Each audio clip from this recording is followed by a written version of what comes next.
Soy Patricia Zapatero desde EWTN para seguir compartiendo con ustedes esta serie sobre los apóstoles. Y hoy vamos a tocar la persona de alguien que es muy especial dentro del conjunto de los 12, que es el apóstol Tomás. El apóstol Tomás, cuyo nombre en hebreo sería la raíz Ta'am, daría a entender que está hablando de un mellizo. La traducción es el mellizo, el dídimo, que aparece en griego en el Evangelio según San Juan. Muchos han querido explicar o tratar de entender por qué tiene este nombre. Y una vez preparando el Evangelio de Juan y hablando de Tomás, especialmente en su desempeño más grande, casi al final del Evangelio, cuando no cree y necesita tocar para poder darse cuenta que realmente Jesús había resucitado y los había venido a ver a sus amigos antes, a sus apóstoles, leyendo y tratando de entender el motivo por el cual tenía ese sobrenombre, un escritor puso: el dídimo, el mellizo, sos vos. El mellizo de Tomás somos cada uno de nosotros, especialmente retratados en ese momento de duda, en ese momento de confrontación y en ese momento de reto. Si no toco, si no meto. Pero bueno, Tomás también tuvo otros desempeños a lo largo del Evangelio. Fíjense que no aparece en ningún otro Evangelio, sino en el Evangelio de Juan. Allí es donde lo vamos a encontrar en varias oportunidades. Por ejemplo, ustedes recordarán el episodio en donde Jesús es llamado por Marta y por María, sus amigas de Betania, las hermanas de Lázaro, a que se apresure a ir a Betania porque su hermano estaba muy enfermo. Y ahí tiene la primera reacción Tomás en el Evangelio de Juan, diciéndonos, alertándonos sobre esto que le decían los apóstoles: a ver, Señor, ya varias veces te han querido agarrar cuando estás cerca de Jerusalén, no vaya a ser cosa que te pase algo cuando Jesús decide definitivamente ir a Betania para estar con su amigo y tratar no ya de sanarlo, sino de mostrar el último signo del Evangelio de Juan, que es devolverle la vida, resucitarlo. Entonces ahí vemos a un Tomás que aparece con toda una intención y con toda un movimiento interior de no quedarse quieto en el lugar que estaba, ¿no? Y diciendo una frase que nos deja pensando un ratito. Miren lo que dice, esto es en el capítulo 11 del Evangelio según San Juan, en el versículo 16. Dice el Evangelio: entonces Tomás, llamado el mellizo, dijo a los otros discípulos: vayamos también nosotros a morir con él. Esta frase que muestra decisión, determinación, que muestra esto de seguir al Maestro, no es seguirlo solamente en los momentos donde se nos garantice un buen pasar, donde sabemos que Él va a realizar un milagro y todos vamos a quedar enganchados de alguna manera como en los amigos del triunfador. No, si hay que ir a morir, vayamos a morir con Él. Marca de alguna manera este ímpetu de Tomás el camino de todos nosotros. Yo creo que ahí nos está diciendo, el seguimiento de Cristo es eso, es no solamente seguir a través de la lectura, realmente disfrutar y tratar de meditar a veces sus parábolas o sus enseñanzas, sino realmente seguirlo es empezar a vivir su vida. A tal punto que podamos decir, como dijo Pablo en alguna de sus escritos: no soy yo quien vive en mí, sino que es Cristo el que vive en mí. Tomás, al decir eso, se está asociando a la vida misma del Señor, sin medir ningún tipo de problema, sin sacar cuenta si conviene o no. es un hombre que está en movimiento hacia el lugar donde el Señor lo lleve.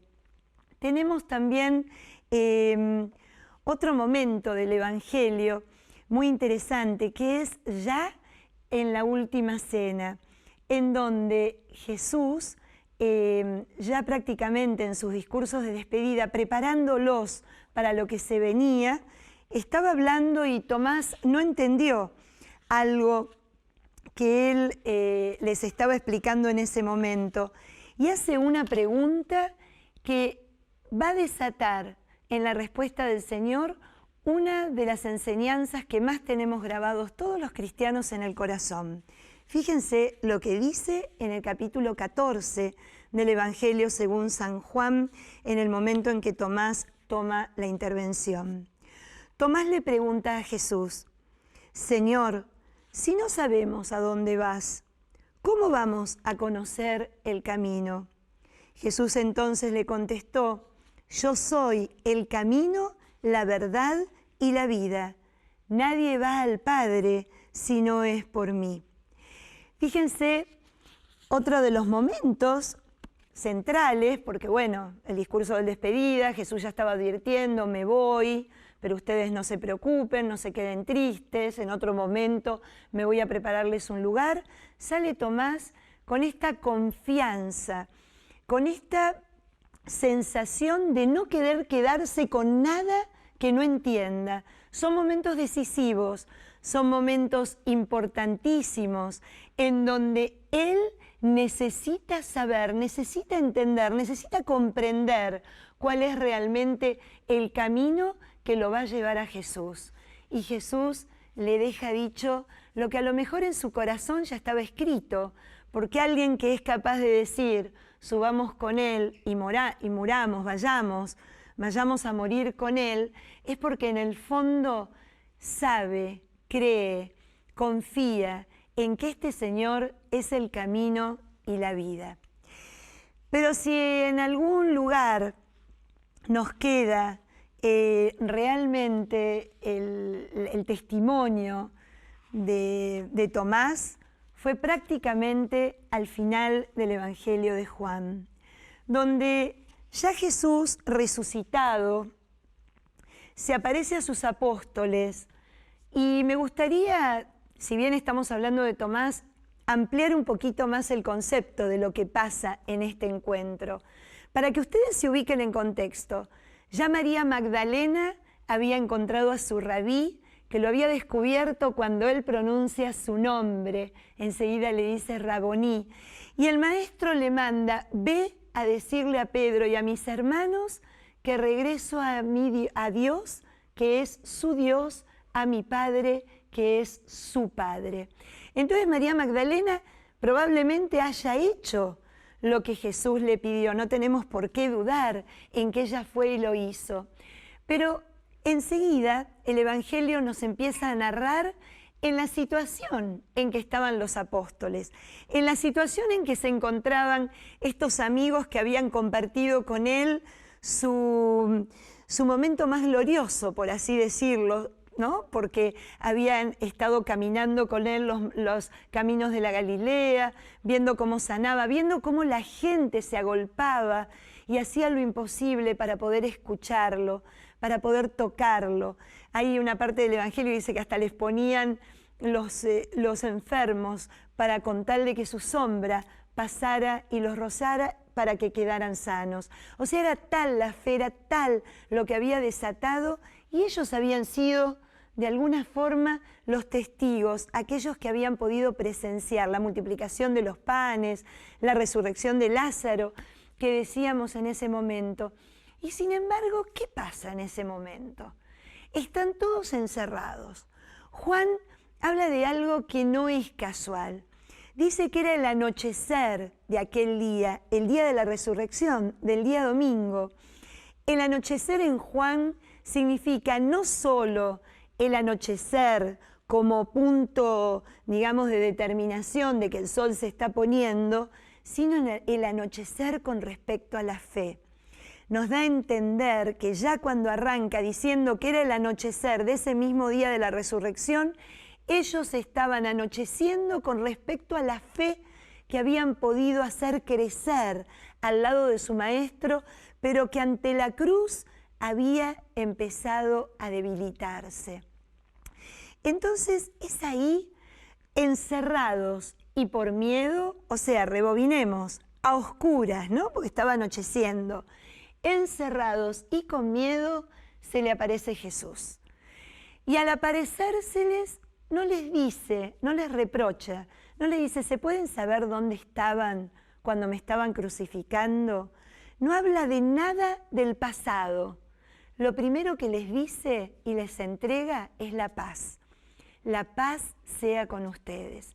Esa paz que perdieron porque dejaron que fuera más fuerte el dolor de verlo en la cruz que la confianza en esa palabra del Maestro que tantas veces le había dicho, pero al tercer día voy a resucitar. Ellos se quedaron enganchados en la primera parte. No pudieron creerle, no daban crédito a que pudiera pasar eso que les anunció. Y además la voz de María, contándole de las otras mujeres, diciendo que ya había resucitado y que lo habían visto. Y los vemos encerrados y sin embargo el Señor les vuelve a mostrar sus heridas, les muestra las heridas de la entrega, las heridas del amor. Y una vez que lo vieron y dice que se alegraron cuando pudieron comprobar que no era un fantasma o que no estaban delirando, vuelve el Señor a darles la paz. La paz sea con ustedes. E inmediatamente, dice el Evangelio de Juan, sopló sobre ellos el Espíritu Santo y los envió a que perdonen. Claro, imagínense esa situación. La alegría era por todo, la alegría porque lo habían visto resucitado, la alegría porque habían sido perdonados, la alegría porque habían recuperado esa paz de la que gozaban y que ellos la habían perdido por su incredulidad, de alguna manera. Pero en ese grupito ese día faltaba uno, y es nuestro Tomás. Este Tomás que aparece a la semana siguiente y que de alguna forma, cuando los discípulos, contentos y entusiasmados por lo que habían vivido, lo encuentran y se lo dicen, hemos visto al Maestro. ¿Y qué contesta él? Él inmediatamente no lo cree, sino que duda de aquello que le están diciendo sus amigos, ¿no? Imagínense que era muy fuerte lo que les estaban comunicando. Tomás duda, si yo no meto el dedo en las heridas, en los clavos, y no meto mi mano en el costado, no creeré. Entonces, acá viene de nuevo, una semana después, el acontecimiento donde Tomás es el protagonista. Y dice así el Evangelio: Tomás, uno de los 12, llamado el mellizo, no estaba con ellos cuando vino Jesús. Los otros discípulos le decían, hemos visto al Señor. Pero él les dijo, si no veo en sus manos la señal de los clavos, si no meto el dedo en el lugar de los clavos y la mano en su costado, no creeré. 8 días después, estaban de nuevo los discípulos reunidos y Tomás estaba con ellos. Se presentó Jesús y se puso en medio de ellos, aunque estaban cerradas las puertas, y les dijo, la paz esté con ustedes. Luego le dijo a Tomás, trae aquí tu dedo y mira mis manos. Trae tu mano y métela en mi costado. Y no seas incrédulo, sino creyente. Tomás le respondió, Señor mío y Dios mío. Jesús entonces le dijo a Tomás, porque me has visto, has creído. Felices los que han creído sin haber visto. Es uno de los momentos más hermosos que muestra este encuentro de Jesús con sus discípulos y con este Tomás que tanto se nos parece a nosotros. Pero a mí me gustaría hoy ser un poquito una abogada defensora de Tomás. Me gustaría defenderlo un poco. Primero, vamos a decir, como dice el padre Pronsato en su libro sobre el Evangelio de Juan, los artistas no le hicieron justicia, porque si vamos a ver cómo lo pintan siempre como casi que metiendo la cabeza dentro de la herida del Señor, ¿no? Y tocándolo. Y en ningún momento del Evangelio dice eso. Pero sí, con respecto a lo que dice antes de que se le aparezca el Señor a sus amigos, ¿no? Cuando es reticente a creer, fíjense, si no meto el dedo en el lugar de los clavos y la mano en sus costados, no creeré. Tomás no les dice, si no veo su rostro, si no puedo de alguna manera sentir su voz, si no puedo ver todo su cuerpo y verlo caminar, no habla de esas cosas, sino que lo que hace mención es justamente a las heridas del amor. Fíjense lo que pide tocar y lo que pide comprobar. En las heridas del amor no está pidiendo, a ver, yo quiero ver la cara que tiene, a ver cómo resucitó. Está pidiendo ver las heridas. O sea que de alguna manera Tomás, cuando dice eso, se asocia a algo de Cristo que es su esencia. Esta entrega, esas heridas, es la muestra de su entrega, es la muestra de su amor, es la muestra de para qué Él accedió a la cruz. Y con eso solo se conformaría Tomás, no con otra cosa que pudiera de alguna manera distraerlo de esa esencia, de ese lugar a donde quiere encontrarse con el Señor. Pero fíjense lo que pasa. Lejos de Tomás tener la necesidad de tocar, lejos de tener la necesidad de meter el dedo, es tocado de tal manera por este Cristo que lo hace caer de rodillas y pronunciar con las palabras más sencillas, pero diciendo algo que todo el Evangelio de Juan intentó que nosotros descubriéramos a través de los signos que hacía el Maestro. Señor mío y Dios mío. Claro, nosotros hoy, y en nuestra cultura y hablando en español, no entendemos en absoluto lo que significa y la profundidad de la confesión de Juan. Pero Juan tuvo Tomás, en el Evangelio de Juan. Pero Tomás tuvo prácticamente el mismo proceso de llegar a la verdad como lo tuvo Pedro, eligiendo y diciendo algo que ningún judío en esa época podía pronunciar. Él le estaba diciendo, si lo digo en hebreo, Adonai Yahvé. Eso que el Señor a lo largo de todo el Evangelio y a lo largo de cada signo que iba haciendo trataba de decirnos en ese yo soy el pan de vida, yo soy el camino, la verdad y la vida, yo soy la puerta por donde pasan las ovejas, yo soy el agua, el agua que quita la sed, yo soy la resurrección y la vida.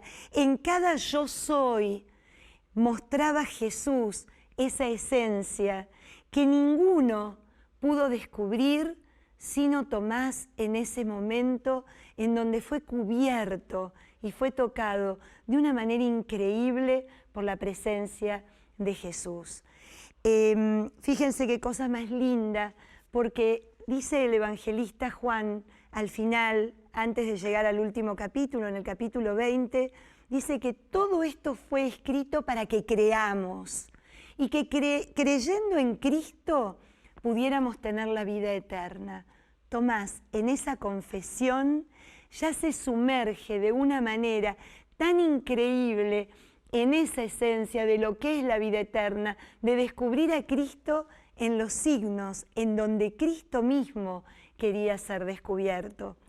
Jesús, recuerden ustedes, no quiso nunca ser descubierto en el momento de gloria. Si se acuerdan lo que decíamos cuando Andrés y Felipe le van a decir que los griegos lo quieren ver, ¿no? Y les habla del grano de trigo que muere, porque él quería que lo descubrieran en la cruz, quería que lo descubrieran como Redentor, como Salvador. Y es ahí donde lo reconoce Tomás de una manera increíble. Y yo les traje algo para leer que me pareció precioso del libro este que les mencionaba hace un ratito, del padre Pronsato sobre el Evangelio según San Juan, que dice algo que nos consuela muchísimo. Tomás es uno como nosotros, que no cae enseguida de rodillas, que no se fía, que se resiste, que es atormentado por las dudas, que tiene vacilaciones, uno que permanece obstinadamente a un nivel terrestre, un tipo pesado, lento, uno que tiene necesidad de la infinita paciencia de Dios, que tarda en rendirse, pero que guiado por el Espíritu, precisamente a través de este largo y atormentado itinerario, descubre al final la actitud justa y encuentra las palabras más simples para decir la cosa más grande: Señor mío y Dios mío. Tomás llegó último, pero llegó. Tomás es el que nos regala el consuelo en los momentos donde no podemos creer, donde necesitamos comprobar, donde necesitamos saber si Dios está o no con nosotros, en donde no nos conformamos simplemente con esta cuestión intelectual de saber, sí, Señor, vos estás conmigo, sino que tenemos esta sensación de soledad y de abandono. Tomás nos enseña que ante Jesús, cuando está siempre esperándonos y dispuesto a volvernos a mostrar una vez más que los signos que Él tiene para nosotros son los signos del amor más grande, de la entrega, de ese que da la vida por sus amigos, de ese que da la vida por vos y por mí, sin tener en cuenta la duda. No porque dudes sos un infiel, no porque te resistas y porque quieras de alguna manera tener alguna certeza, es humano. Una vez, ustedes saben que yo, se los comenté en algún momento, soy bautizada de grande, me bauticé a los 18 años por culpa de Mateo, del evangelista, ¿no? Del apóstol, y recuerdo el sacerdote que me bautizó, un hombre ya muy mayor, entrado en edad, Monseñor Manuel Moledo, en Argentina.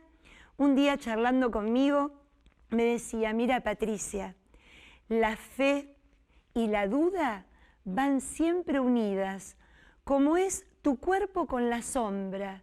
Cuando nosotros tenemos el sol adelante, la sombra no la ves, pero está atrás. Pero cuando el sol está detrás, tenés la sombra adelante. Así nos pasa con la duda y con la fe. Una fe viva siempre es una fe que a lo mejor tenemos que pedirle al Señor, como dicen en el Evangelio, varios de sus evangelistas: ayúdame, Señor, aumenta mi fe, porque necesito creer más en vos.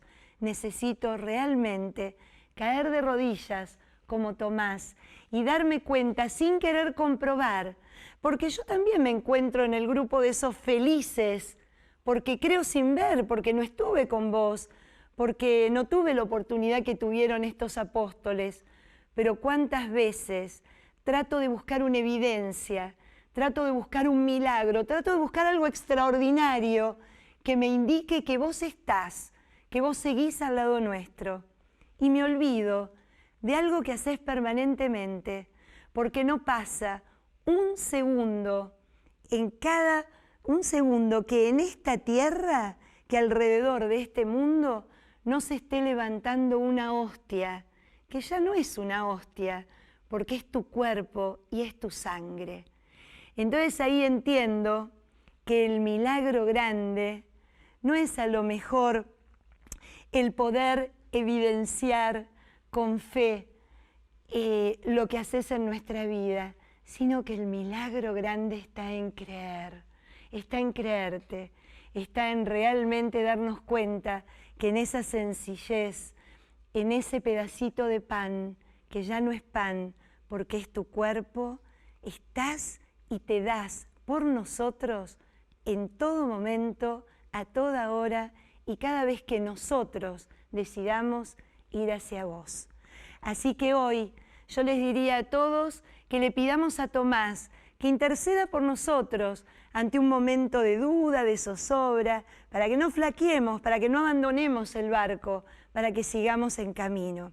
Para terminar, Tomás cuenta un apócrifo que se le atribuye a él, el Evangelio de Tomás y los Hechos de Tomás, en donde parece que fue aquel que fue hasta Siria llevando el Evangelio y que después pasó también a Persia y que llegó hasta la India. Y allí me imagino que con este testimonio de haber reconocido al Señor en las heridas de amor, pudo encender muchos corazones que también empiezan a latir por el milagro de poder tener fe y de vivir una vida con el Señor, aunque no lo podamos ver. Bueno, amigos, espero que sigamos recorriendo estas vidas de estos hombres que con su humanidad, con su no perfección, nos hace tocar la nuestra y también como ellos nos hacen sentir esa esperanza de poder seguir siempre fieles a Dios y en el camino que Él nos va marcando. Nos vemos en la próxima. Chao.